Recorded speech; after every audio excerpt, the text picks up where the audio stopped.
में सिंहासन डोला, अब होगा खेला। ममता की हिली कुर्सी नंदीग्राम में फंसी। मोदी का एक इशारा बंगाल में खेला कर डाला। बंगाल में राष्ट्रपति शासन, टीएमसी में टेंशन।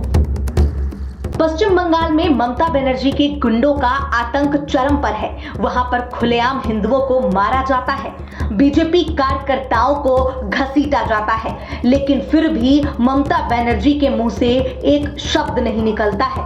ममता बनर्जी मौन रहती है और बंगाल में हिंदुओं के खून से होली खेली जाती है। लोकतंत्र खतरे की दुहाई देने वाला विपक्ष बंगाल को लेकर एक शब्द नहीं बोलता है। ममता बनर्जी का आतंक चरम पर है, लेकिन अब एक ऐसा एक्शन होगा जिससे कि ममता बनर्जी की कुर्सी हिल गई है। ममता बनर्जी भी कांप उठी है। बंगाल के पूर्व मेदिनीपुर जिले के नंदीग्राम में गुंडों ने बीजेपी की एक महिला कार्यकर्ता की खुलेआम हत्या कर दी, जिसके बाद बीजेपी कार्यकर्ताओं ने जमकर बवाल काटा, बड़े पैमाने पर प्रदर्शन किया। बीजेपी कार्यकर्ताओं ने वाहनों को आग के हवाले कर दिया, सड़कें जाम कर दी, दुकानों को बंद करवा दिया और ममता सरकार के खिलाफ जमकर हुंकार भरी। भारतीय जनता पार्टी के कार्यकर्ता और नेताओं का आरोप है कि टीएमसी के कार्यकर्ताओं ने बीजेपी कार्यकर्ता की हत्या की है।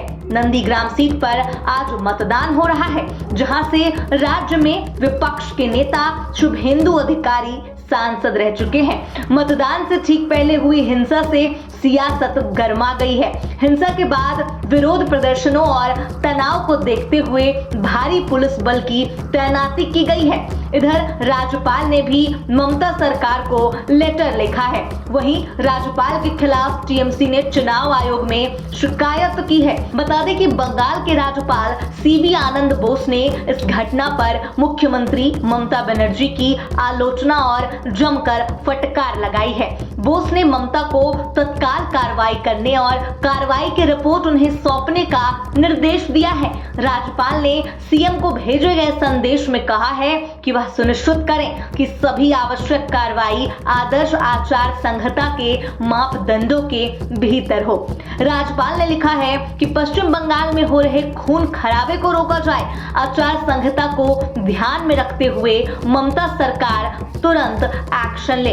इतना ही नहीं, राज्यपाल ने नंदीग्राम में भड़की हिंसा को प्रायोजित करार दिया है। उन्होंने कहा कि भारतीय संविधान के अनुच्छेद 167 में राज्यपाल को कार्रवाई के बाद रिपोर्ट भेजना जरूरी है। सबसे अधिक तनाव सोनाचूरा इलाके में है। हत्या इसी इलाके में हुई है। कुछ जगहों पर हालात पर काबू पाने के लिए पुलिस को लाठीचार्ज करना पड़ा।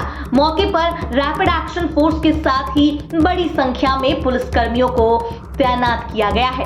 नंदीग्राम के तृणमूल कांग्रेस नेता स्वदेश दास ने बीजेपी के आरोपों को खारिज कर दिया और दावा किया कि मृतक महिला का कुछ पारिवारिक विवाद था और हत्या इसी वजह से की गई हो सकती है। ये पहली दफा नहीं हुआ है जब बंगाल में बीजेपी नेता की हत्या हुई हो। इससे पहले भी कई बार बंगाल में बीजेपी कार्यकर्ताओं के खून से टीएमसी ने होली खेली है। देखना ये होगा कि बंगाल में ममता की कुंभकर्णी नींद कब खुलती है, उनको होश आता भी है या नहीं।